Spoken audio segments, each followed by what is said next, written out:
Assalamualaikum and good morning. Today, we will be presenting our article review based on two crisis cases, which are the Boeing 737 MAX crisis and the Podravka group crisis. Organizations are exposed to multiple risks that can escalate and grow into a crisis. Therefore, communication plays a vital role in ensuring the reputation and trust of organizations and stakeholders. In this article review, the focus of analysis includes crisis development, risk and crisis communication strategies, impact of crisis, and lessons learned from both cases. I will be presenting the crisis development of the Boeing 737 MAX case using the 4 stages of crisis model. This model explains how organizational risk gradually escalated into a major global crisis. The 4 stages are the pre-crisis stage, initial crisis, acute crisis, and resolution stage. The first stage is the pre-crisis stage. During this stage, there were already warning signs regarding the MCAS or Maneuvering Characteristic Augmentation System. Safety concerns about the system were not addressed effectively, while Boeing focused on competing with Airbus in the commercial aircraft market. In addition, limited transparency and weaknesses in safety management increased organizational risk. This unresolved issue created the condition for a much larger crisis. The second stage is the initial crisis stage. The crisis became public after the crashes of Lion Air Flight 610 in 2018 and Ethiopian Airlines Flight 302 in 2019. These tragic accidents resulted in the loss of 346 lives and attracted significant global media attention. During this stage, Boeing's response was widely criticized because the company initially defended its position instead of accepting responsibility, which further increased public concern. The third stage is the acute crisis stage. Investigations confirmed that problems with the MCAS system contributed to both accidents. As a result, aviation authorities around the world grounded the Boeing 737 MAX fleet. Public trust declined significantly because Boeing's response was perceived as defensive and lacking transparency. At this point, the crisis had reached its most critical stage, causing serious reputational and financial damage to the company. The final stage is the resolution stage. To address the crisis, Boeing updated the MCAS software, improved pilot training, and strengthened its safety procedures. The company also worked closely with aviation regulators to ensure the aircraft met safety requirements before returning to service. Although this corrective action helped resolve the technical issues, rebuilding stakeholder trust and restoring Boeing's reputation required a long-term commitment to transparency and accountability. Following the Boeing 737 MAX crashes, Boeing used several communication strategies to address the crisis. The communication strategies used were: first, Boeing expressed sympathy towards victims and their families. Second, Boeing provided updates regarding investigations. Third, Boeing highlighted its commitment to safety. Lastly, Boeing communicated corrective actions after the accidents. The purpose of these strategies was to reassure stakeholders and rebuild confidence. However, the effectiveness of these strategies depended on whether stakeholders perceived Boeing as transparent and accountable. Boeing's crisis response can be analyzed through apologia theory. Apologia theory explains how organizations defend their image during a crisis. The first strategy is dissociation. Boeing distanced itself from complete responsibility and focused on technical investigations and regulatory processes. The second strategy is redefinition. Boeing shifted attention towards safety improvements and future prevention measures. The third strategy is conciliation. Boeing expressed sympathy towards victims and committed to improving aircraft safety. However, the limitation of these strategies was that stakeholders expected stronger accountability from Boeing. Next is image repair theory or IRT. Boeing applied two strategies under image repair theory, which are bolstering and corrective action. For bolstering, Boeing highlighted its aviation expertise and emphasized its commitment to safety. For corrective action, Boeing conducted safety reviews, cooperated with regulators, and implemented aircraft improvements. These strategies showed that Boeing was taking steps to prevent similar incidents in the future. However, the limitation is that reputation repair may not fully restore trust when organizational failure is involved. Besides apologia theory and image repair theory, Boeing's response can also be related to decision theory, diffusion theory, and excellence theory. For decision theory, Boeing had to decide whether to accept responsibility, defend its position, or focus on recovery efforts. For diffusion theory, crisis information spread rapidly through global media and online platforms. This shows that organizations have limited control over crisis information. For excellence theory, Boeing applied the two-way symmetric model through communication with stakeholders using official updates and regulatory engagement. Overall, Boeing's communication strategies showed strengths in maintaining consistent messages and communicating corrective actions. However, the weakness was the lack of transparency and accountability. My name is Sarasa Prebinta Suisham, L2480591. Moving on to the presentation, I will focus on three main areas. First, the scale of damage and effectiveness of crisis resolution. Second, the long-term impact of crisis. And finally, the communication lesson and industry implication. The Boeing 737 MAX crisis was one of the most serious crises in aviation industry. This crisis involved two fatal accidents, Lion Air Flight 610 in 2018 and Ethiopian Airline Flight 302 in 2019. This accident resulted in the loss of 346 lives, causing significant emotional trauma for victims, family, and reducing public confidence in Boeing aircraft. Besides the human impact, Boeing also experienced major organization damage. The Boeing 737 MAX fleet was grounded worldwide, causing financial losses, legal actions, investigation, and serious damage to Boeing's reputation as a trusted aircraft manufacturer.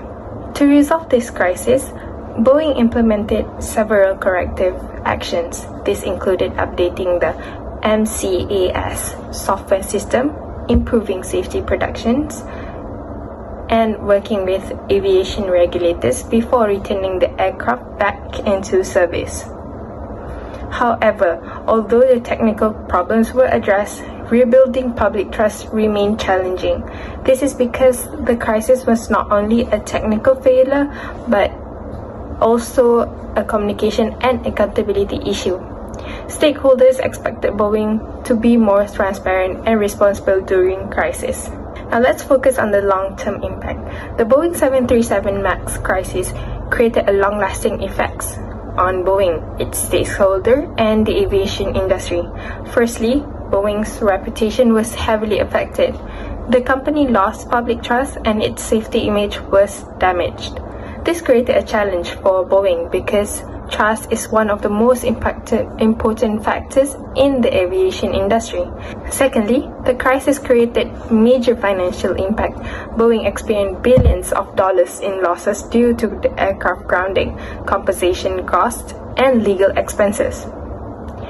The crisis also affected stakeholders. Airline experienced operational disruption because they could not use their Boeing 737 aircraft. Passengers become more concerned about the aircraft safety, and employees face uncertainty due to negative attention surrounding the company.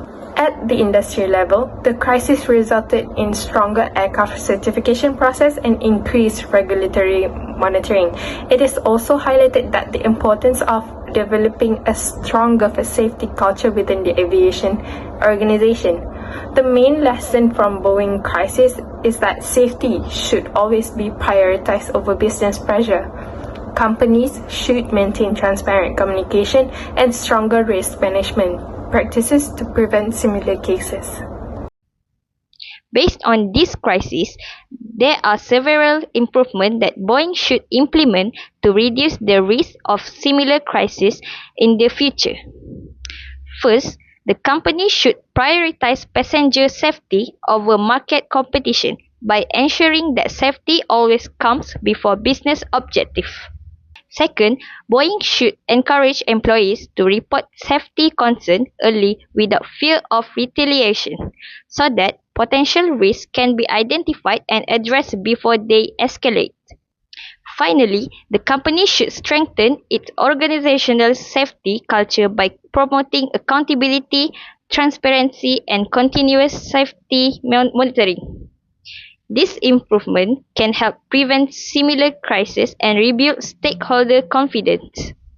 Next, from Boeing crisis, several communication lessons can be learned.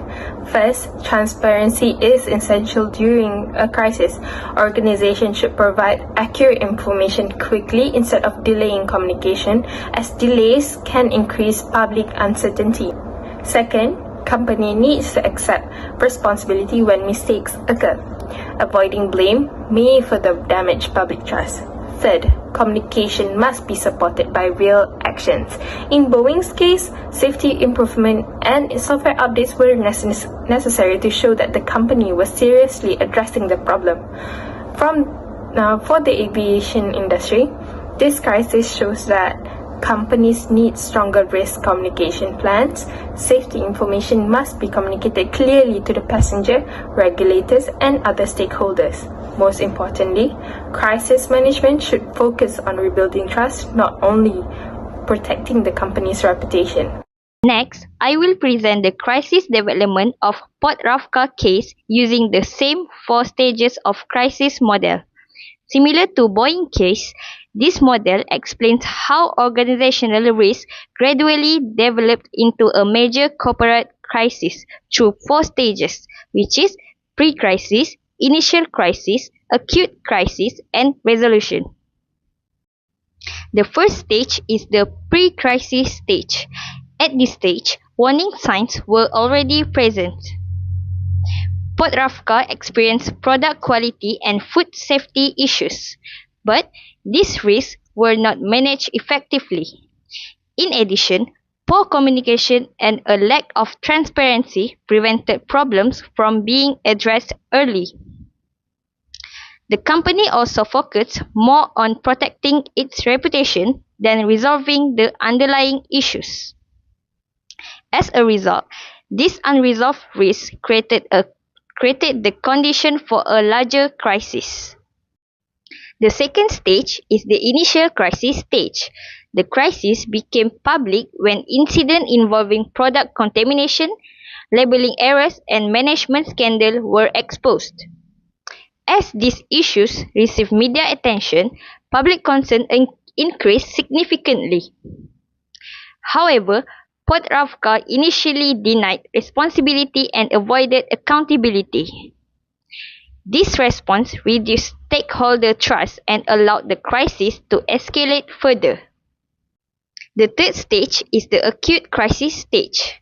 During this period, public criticism became much more serious. Consumers began questioning the quality and safety of Port Rafka's products, as well as the credibility of its management. Although the company introduced product recalls, public apologies, and corrective action, these responses came too late. The delayed response further weakened the public trust and damage the company's reputation. The final stage is the resolution stage. To recover from the crisis, Podravka strengthened its product recalls procedures and improved its internal policies. The company also adopted more transparent communication and increased engagement with stakeholders. Public apologies and corrective actions gradually helped rebuild consumer confidence and restore the company's reputation. This stage demonstrates that rebuilding trust requires consistent effort, transparency, and accountability. Podravka used several communication strategies to manage the crisis. The communication strategies used were issuing public statements, responding to media attention, providing explanations, implementing corrective actions, and communicating with stakeholders. The purpose of these strategies was to reduce reputational damage and restore consumer trust. Podravka's crisis communication strategies can mainly be analyzed through image repair theory. The strategies used were denial, evasion of responsibility, corrective action, and mortification. For denial, Podravka reduced its connection to the crisis. For evasion of responsibility, Podravka explained their circumstances surrounding the issue. For corrective action, Podravka focused on solving problems and improving safety measures.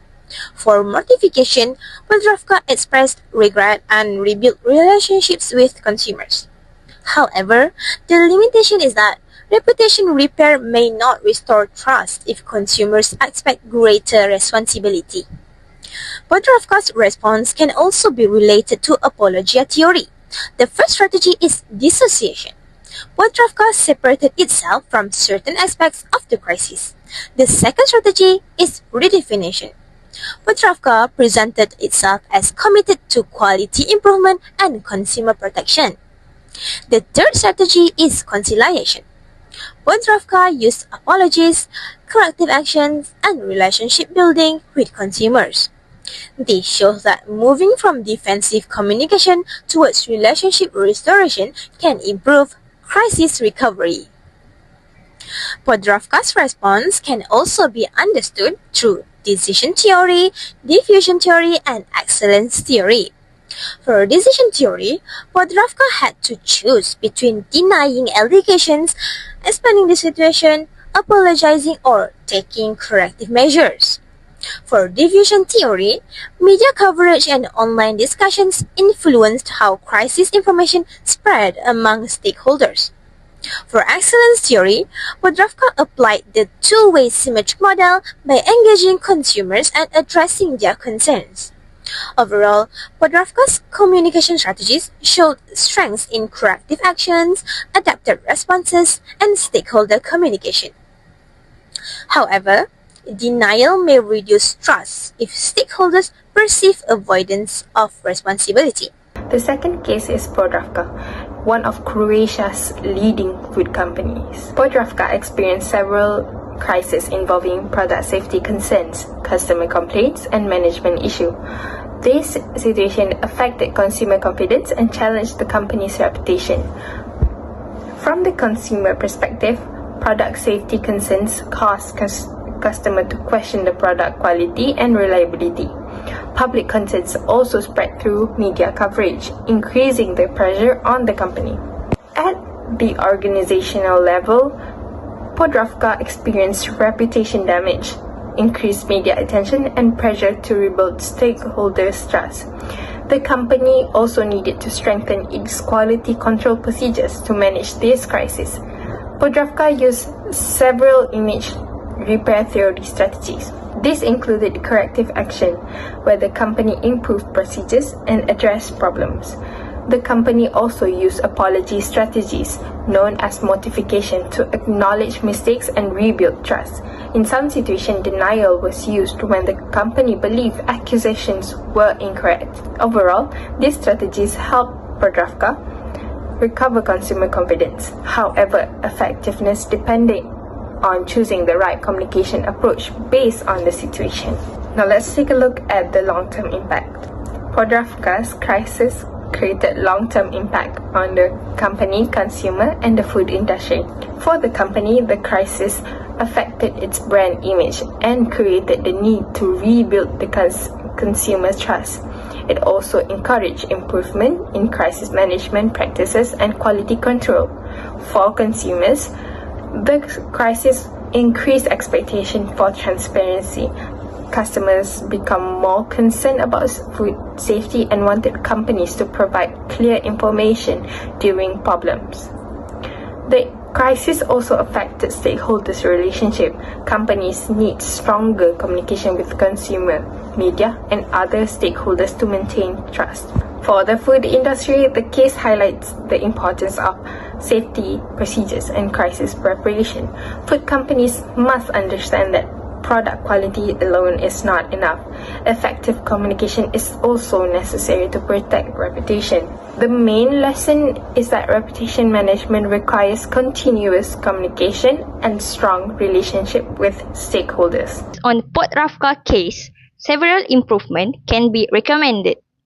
First, the company should strengthen its product quality control to ensure food safety standards are consistently maintained. Second, internal communication should be improved so that potential issues can be identified and addressed more effectively.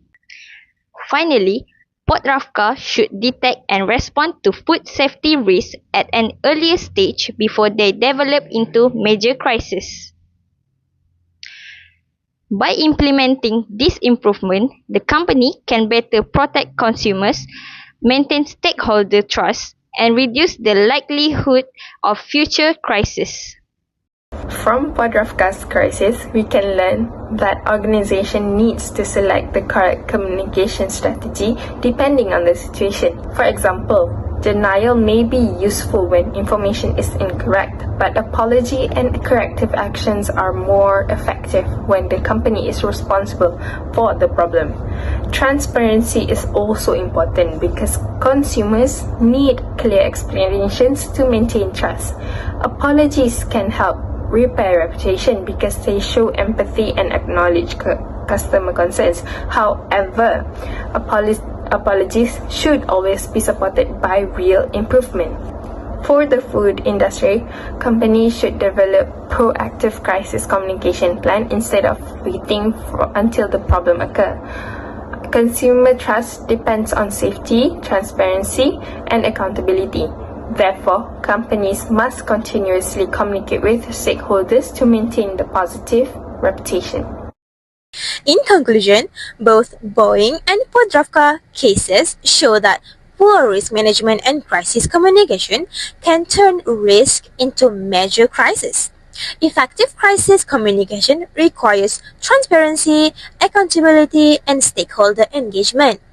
Both cases also show that organizations need to protect their reputation while maintaining trust. Therefore, communication plays an important role in rebuilding stakeholder confidence during and after a crisis. Thank you.